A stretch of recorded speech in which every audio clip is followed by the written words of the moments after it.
What's up, fantasy football people? Welcome back. This is the Fantasy Football Channel. We are the Schluter Bros. We are talking Steelers today. One last ride with Aaron Rodgers. Let's get ready for some championships. It starts in the off season. All this prep.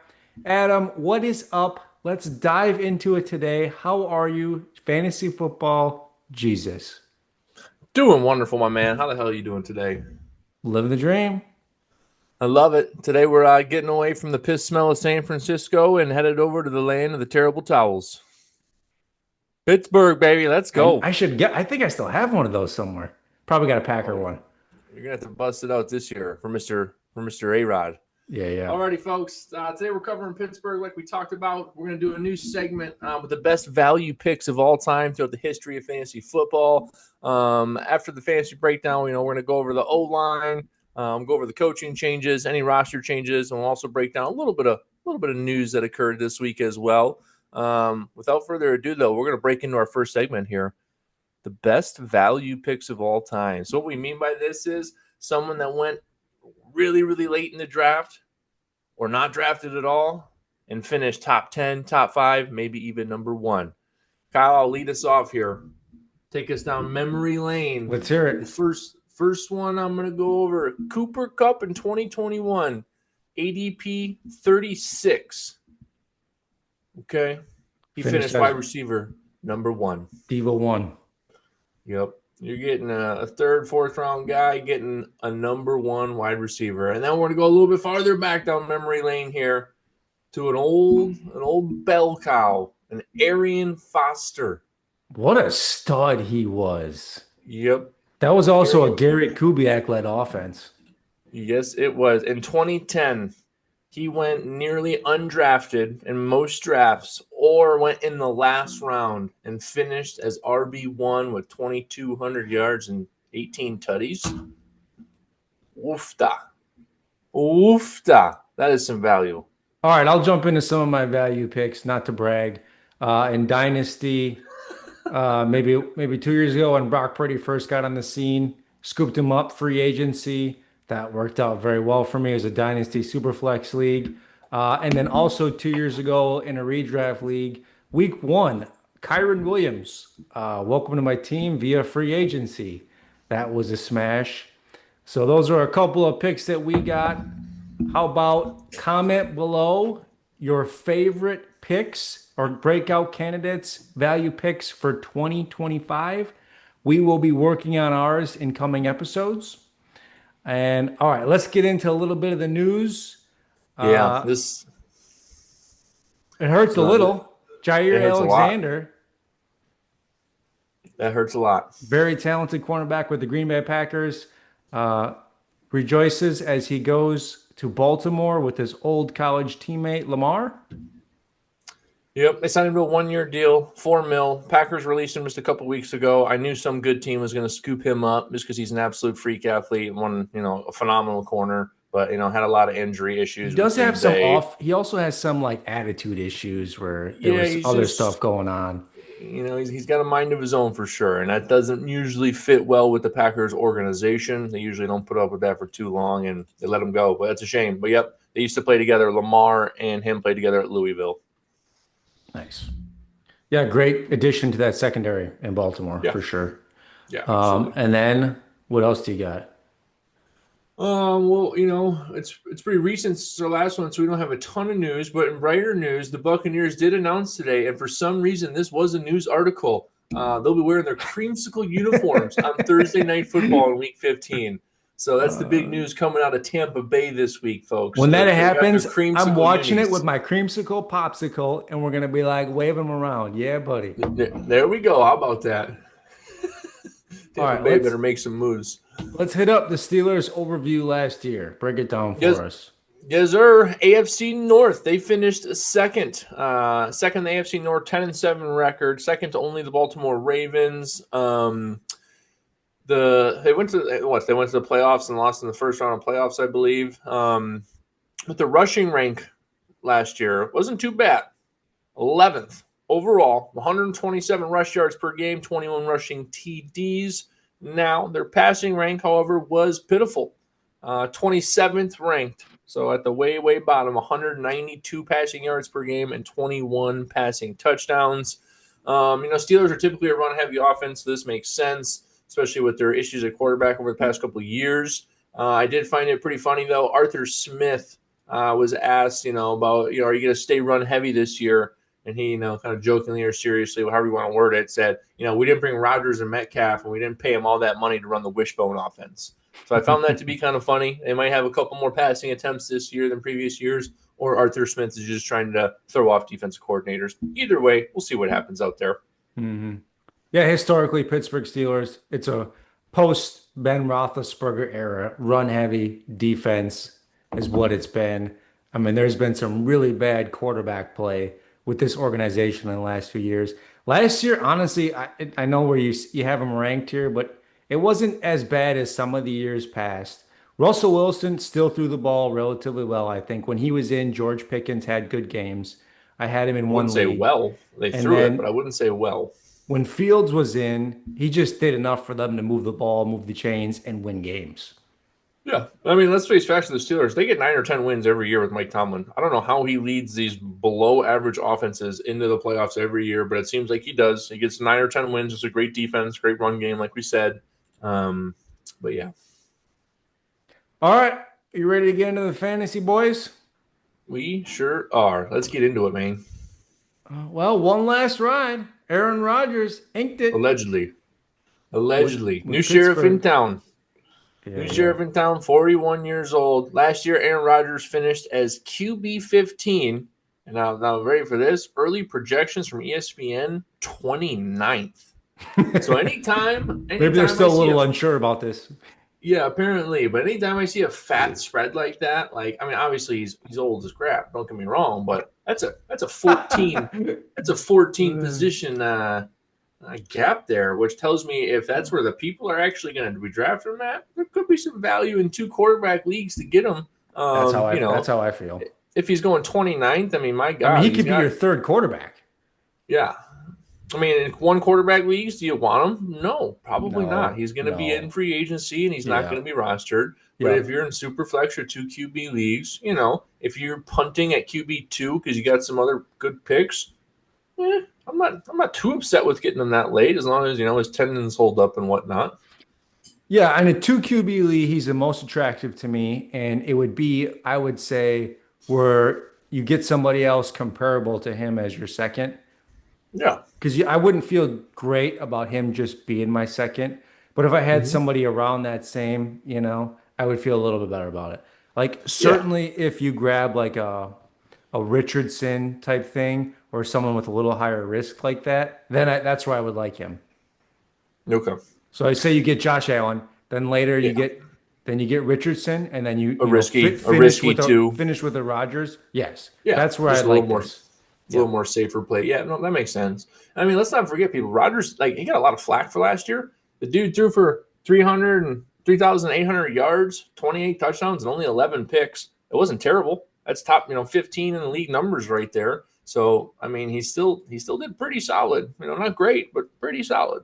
I do think most of those numbers were second half of the year when Devonta Adams came over, because Devonta Adams still produced when he came there, and because you had Garrett Wilson and Tuna, and I had Devonta Adams. Devonta Adams produced. I think you were very disappointed in Garrett Wilson second half of the 100%. year.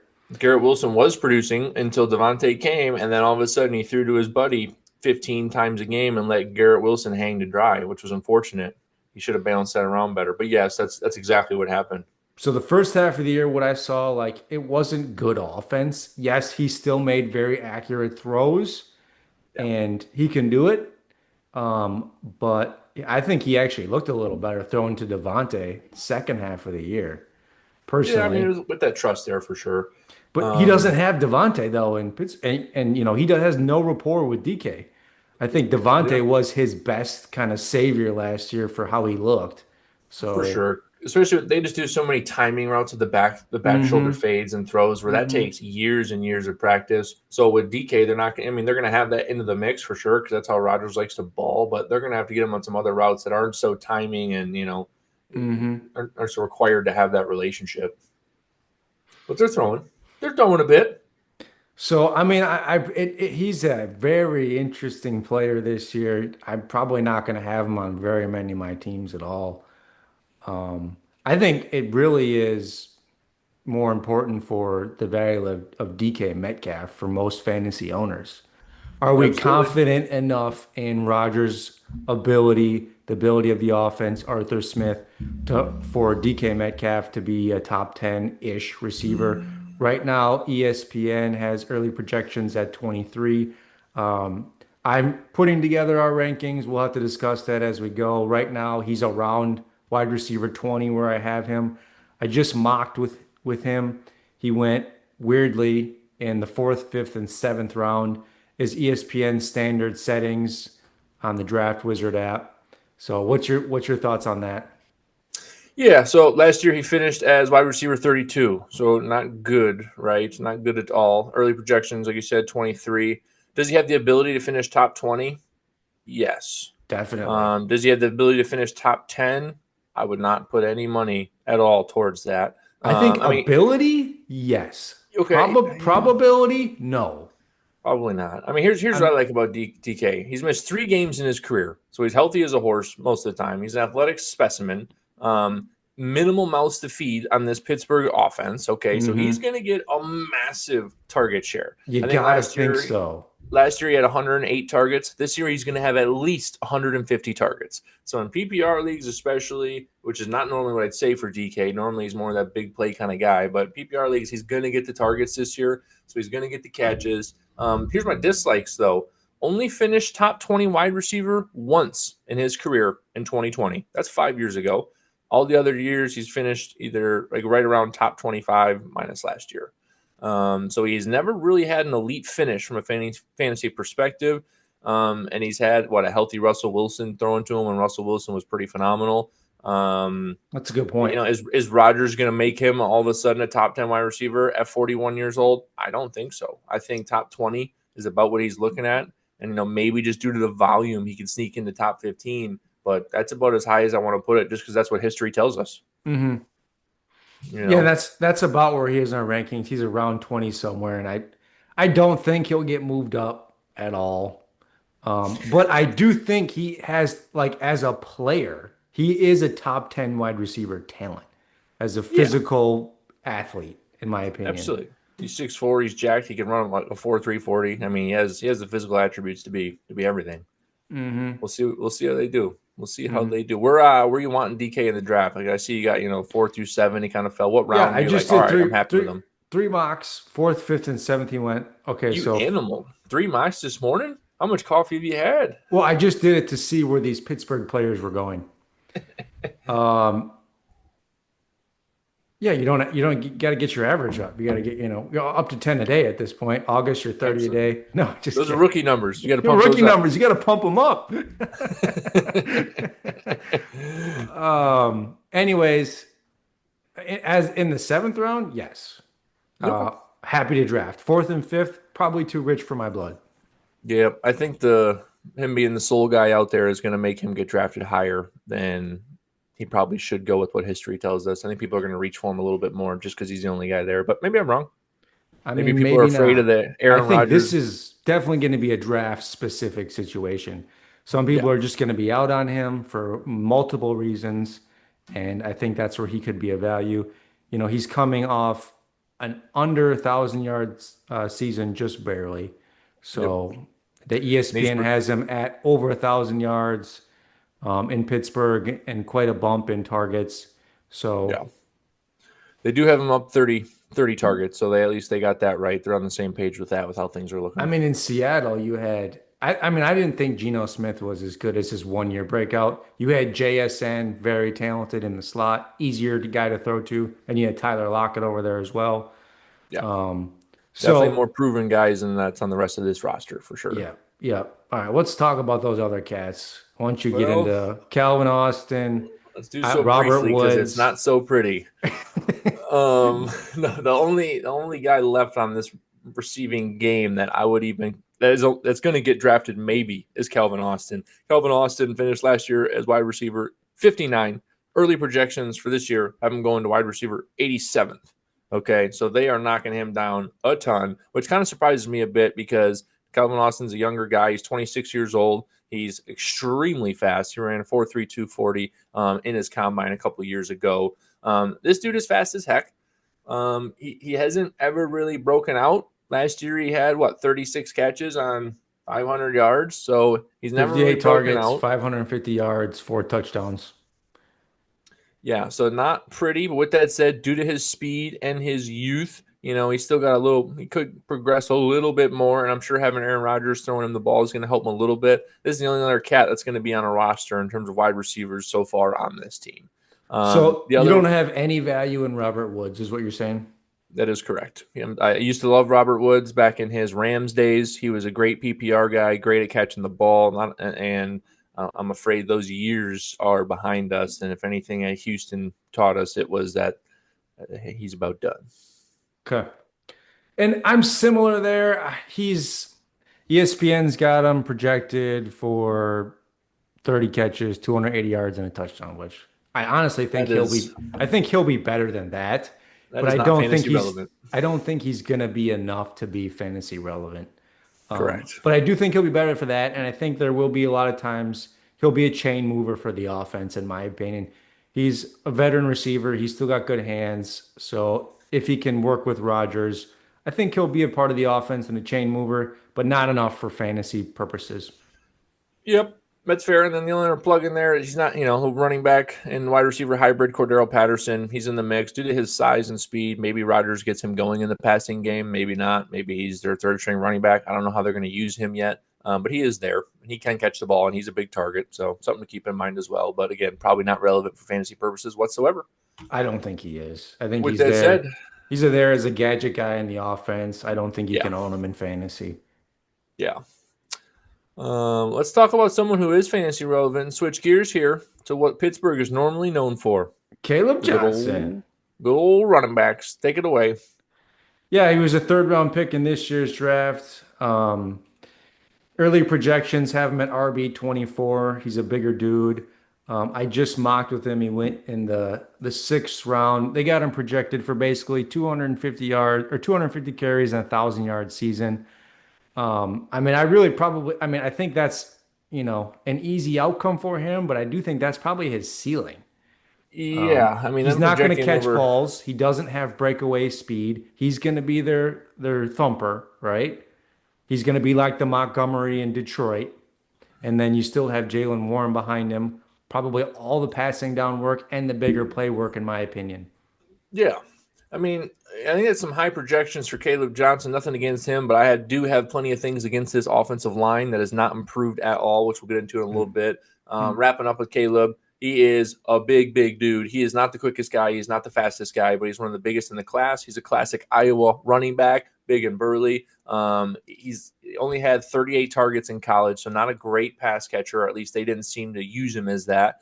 And also, he needs work as a pass blocker. And I think those factors are really going to propel Jaylen Warren for any PPR leagues, especially where Warren is going to be a good PPR flex to throw into the mix. Having a rookie running back rush for over 1,000 yards with an offensive line that is not good, I think he is overvalued. I think he's overvalued, and I don't necessarily want him this year just because I think what defenses are going to do is they're going to double DK and they're going to bring the rest in the box and say, try and run on us or try and throw it to DK because that's what we're going to stop. You're going to have to figure out something else to do. And that is where they're going to struggle because that is what they're going to want to do. Yeah, and Some that's other where I weapons are see going to have to guys step like up. Calvin Austin coming in to try and, keep the safeties honest with his big play speed. If Rodgers can still get it to him type thing. I see Yeah, I that. think And he'll be then able to. I see just a physical offense as, Pittsburgh historically has. Yeah. And I'm in agreement with pretty much everything you say. Caleb Johnson, we like him as a first and second down runner. I like him more in standard, a lot less in PPR for sure. Yep. PPR, I like Jaylen Warren probably better in this backfield, honestly. Yep. I think he's got the speed, he'll get the bigger plays, and he might even score just as much, but he'll have the catches. And I think there's a world where they could be much closer in scrimmage yards than these ESPN projections show us here. Absolutely. Yep, absolutely. I mean, especially too, if that rookie has a fumble at all or anything like that happens early on and they lose a little bit of faith in him. Warren's proven. Warren's been a good guy that bounces off tackles. With that said, I want to lead us right into Jaylen Warren here. Finishes RB 40th last year, not good. Early projections have him RB 34th. In mock drafts, he's going around the 9th round, maybe the 10th round. And like we kind of said, PPR flex potential for sure with this guy. I Hmm. could especially see when DK gets doubled and they bring everyone up. Rodgers is going to get rid of that ball quick like he likes to do, and therefore hit him on a lot of dump down routes, hit him on a lot of swing routes just to get that ball out of his hands quickly. Because as we've mentioned a little bit, the offensive line is freaking terrible. So he's not going to be able to sit back there and dance all day, which means they're going to have some quick routes. And I assume quite a bit of those targets will go to Jaylen Warren.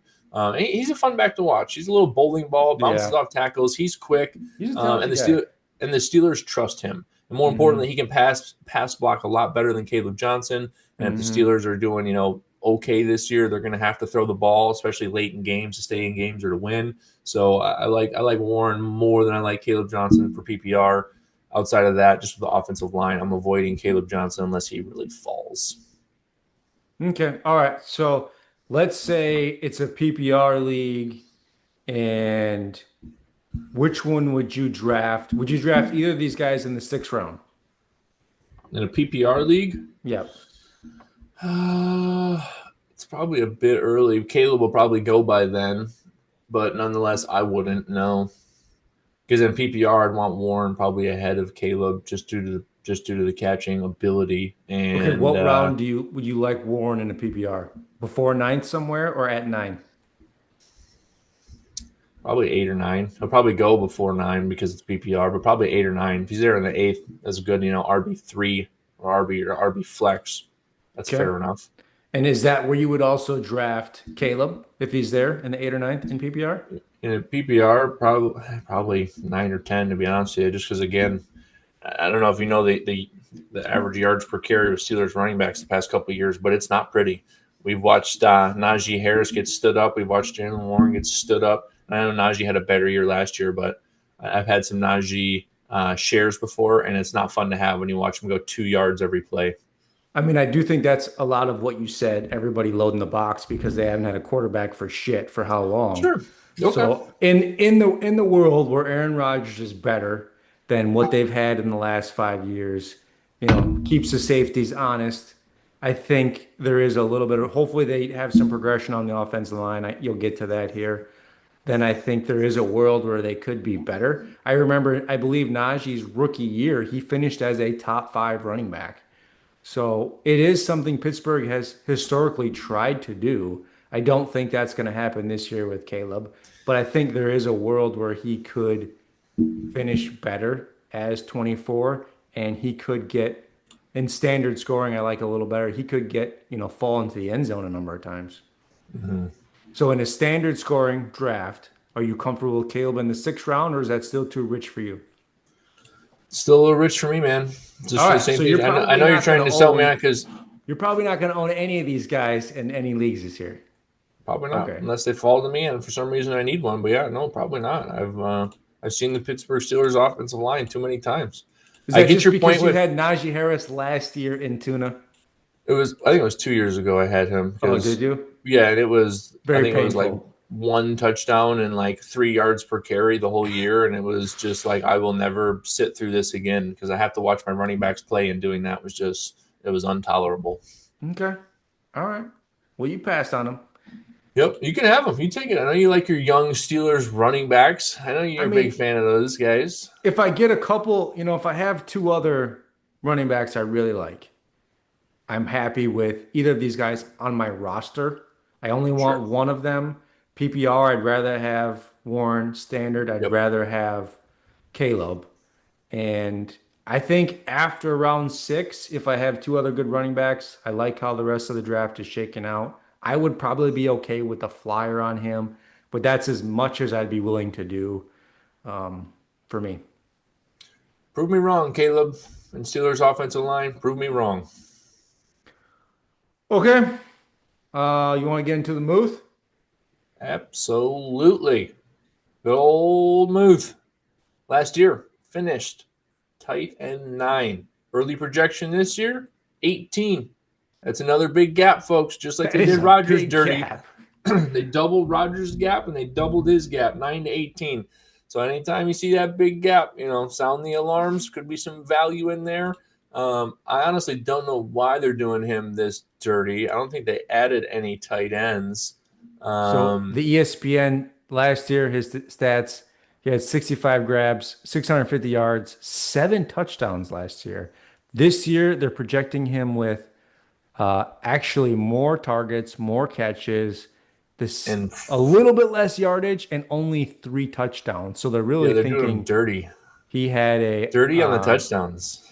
and You know what? honestly, I don't agree with that because Rodgers likes to hit the tight ends. He threw it to Conklin last year quite a bit, if I remember right. And he always likes to keep the tight ends involved. No, maybe not 10 targets a game, but he gets the tight ends involved about 5 targets a game at least.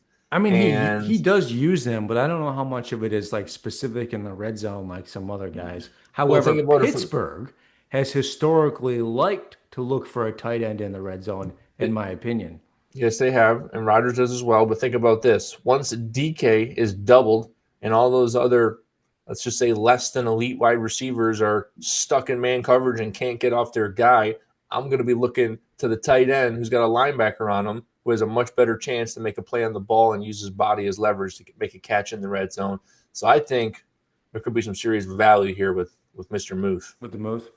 Yeah, again, you don't want if you totally punt at tight end, that type of scenario. Obviously, I'm not saying reach for him, but if you miss the top 5 to top 10 and he's sitting on the outside of it, I think due to the lack of weapons on this offense, Rodgers knowing how to get to the tight end and enjoying that middle linebacker coverage, I think there could be some serious value there.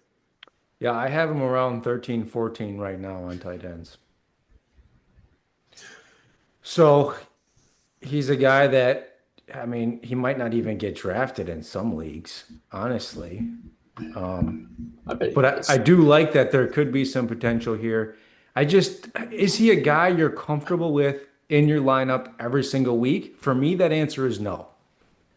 Probably not. He's a little too slow for that, but he does catch the ball really well. He's got good hands. It just depends. Depends on they use him. If Yeah. he's getting 8 targets a game from A-Rod, yeah, I'm more than okay with that. Those targets got to go somewhere. I think that's a big if, but I do think it is a possibility. It's in the realm Yeah. of his possibilities, yes. And I do think ESPN is down on him right now for sure. So I like it in that regard. Is anyone geeked to have him? Is anyone jumping for joy? No, probably not. But if you totally punt that tight end, it's not a bad reserve to have on the roster. Well, think about some of the guys I have just ahead of him right now. Ingram, Hawkinson, Kincaid, Goddard. Would you rather have those guys over him? Probably. Then he's going to be at 14-ish, and he likely won't be drafted in a lot of leagues, honestly. So I think in that case, he's someone to watch, especially if you're not happy with the tight end you come out of the draft with. Then maybe you just grab him if you're going to get it, if you're going to roster 2 tight ends. I don't, a lot of teams, a lot of leagues, you don't even do that, but some you would. I guess he would be one of those guys you could. Okay. Is that fair for you? Yeah, we'll take that. We'll allow it. Okay. Anything Okay. else in those fantasy players, tight ends? Anything else on your mind over there? I mean, I really think DK has probably got the most fantasy value on this team. By far. I like one of these running backs on my team in the right roster build. So like we mentioned, if you have a PPR Yeah. league, I like Jaylen Warren, on your bench or possibly the flex. And I like Kaleb Johnson standard in the flex or on your bench. That's where I like these guys. I don't think either of them are RB2s. I'd make them earn that first. Rodgers, 2 QB leagues. I'm happy to have him on my team. I probably don't want him starting every week. Yeah. What do you think either one of these running backs has the ability to finish top 20? I think in a PPR setting, I think Warren has that ability. I don't think it's likely, but I think he has that ability. in standard scoring, I think Kaleb Johnson has that ability as well, but I think he's got to fall into the end zone a lot because I don't think he's going to get much more than 1,000 yards, but I could see him being the goal line guy. Sure, I could see that as well. Okay, yep, I can see that as well with how big he is. So that's what I All say right. on this team for fantasy. Why don't you tell us about the O line to see if that, influences anyone's decision on running backs one way or another. Yeah, well, you heard me devalue the crap out of the running backs earlier in the segment, and this is why. Their offensive line is abysmal. Their preseason rankings, offensive line is 26 offensive line in the league. From left to right, and forgive me, players, Broderick Jones, Isaac Sumala, Zach Frazier, Mason McCormick, and Troy Fontunu. The reason this offseason, the Steelers focused on two things: spending a ton of money on DK and having a ton of drama surrounding the Aaron Rodgers situation. Meanwhile, what they should have been doing was getting assets for their offensive line, which they have not done at all. So they have not improved their offensive line, which we know is not good. It's terrible in the passing, and the running is solid just because they do it so much. But again, not great at the rushing game either. So the real aspect of this offense they needed to configure, they have not yet because they spent all their attention on DK and A-Rod. And as we saw with Aaron Rodgers behind a shaky offensive line, it's not pretty. These guys are going to get blitzed. These guys are going to they're going to have different stunts thrown at them to pester Aaron Rodgers and to get him uncomfortable in that pocket. And if that happens, it's going to be a tough go for this year. Now, on the flip side of that, if this offensive line can do well, they have three really young guys and two veterans. If those three young guys can get a year better and step up and they kind of work things out and get smoother, well, then they could have some potential this year. But I don't see it happening. They haven't added enough pieces here to help this, and I think this is gonna be the real root of the issue for all of these fantasy players is this offensive line. That's why I devalued the running backs. That's why Aaron Rodgers may or may not struggle. And then if Rodgers struggles, that's going to hurt DK's value as well. You got to think Mike Tomlin has some kind of a plan here. Why would you bring in Aaron Rodgers and DK Metcalf if your offensive line is going to be as shitty as it was the year before? Well, you can't solidify every position to an elite level, Yeah, and but they they went with know their those specialty guys are players. 1 year deals. They know Rodgers is a 1 year deal. To me, that makes me think that they either have some guys that have progressed quite a bit, or maybe they're not done. Maybe they're going to add some pieces to the offensive line before the season starts. Yeah, I don't know. I think it's going to be a rough year with the offensive line. I just really do, Why and would you that's going bring to be in the root. Rodgers just to see him run around and get hurt back there? He doesn't, Well, I mean, not run around. I mean, like, walk, barely with his walker like an old man getting around back there. He doesn't move well like he used to.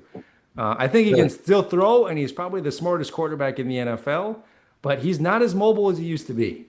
true. I do think another year removed from the Achilles, though, I think he'll move better than last year. I've You think actually so? seen some videos of him. I've seen him moving around, run some cones, some dummies. I was like, hey, that looks a little smoother than it did last year. But he also didn't have a 300-pound guy chasing him, which obviously plays a pretty big impact on that. Yeah. All right, Mike Tomlin, let's hope you got something set up here for your offensive line. We don't want to see Rodgers getting hurt back there in his last ride. Okay, so let me just run through some of their offseason moves so far. They actually acquired Darius Slay on a 1 year deal, a How about it? linebacker, Malik Harrison on a 2 year deal. Kenneth Gainwell, we didn't really talk about him on a 1 year contract. I mean, to me, it's not really fantasy relevant. Maybe deeper leagues. He's just going to be a depth piece, another guy that can catch the ball out of the backfield. Only Philly's still going to give that guy carries. Mason Rudolph was re-signed on a 2 year deal. I don't know why. Uh, Insurance, they signed another injury cornerback, insurance. um, another receiver. Oh, they got two. They got another receiver from the Rams, I think. Scotty Miller got Yeah, re-signed. Scotty Miller. He's Yep. probably the fourth receiver to have any fantasy relevance that we didn't talk about, but not enough to make you happy. Another safety, a D tackle, and a cornerback. So yeah, you're right. Nothing on the offensive line that I see. We all know Fields has departed to the Jets. Najee Harris has departed to the Chargers, and Russell Wilson also moved on. So the big signing was obviously the acquisition of DK Metcalf, Aaron Rodgers. I mean, that's the offense for fantasy as we see it right now, and then whatever these two running backs that can perform. That's what I got for you on Pittsburgh. Adam, you got any final thoughts? Yeah, I guess just the last thing that you mentioned. So, of their team last year, their top 10 fantasy players, five of which are gone. Najee, Russell Wilson, George Pickens, Justin Fields, and Mike Williams. So, five of their top 10 fantasy players from this team have been removed. So, there is a lot of share and a lot of love to go elsewhere for sure. And a lot of that's going to be funneled to what seems to be the rookie running back into DK, but defenses are well aware of I that. mean, So I just other want than to that, make that point. I think that Calvin Austin, he could be a guy that could come out. He's probably your one wild card to break out Yeah. if you're gonna throw a dart at anybody on the Yeah. offense that costs you not much. It's Yep. probably him. ESPN sure doesn't think so. So I don't know what they got going on, but they got him I an mean, I don't know 89. who else So it would be. He's got the talent. He's on the depth chart in that spot. Like, what else are they gonna do? for sure. All That's right. about all I got, though. That's what we got on Pittsburgh. Thanks for tuning in. We'll catch you guys on the next one. Peace.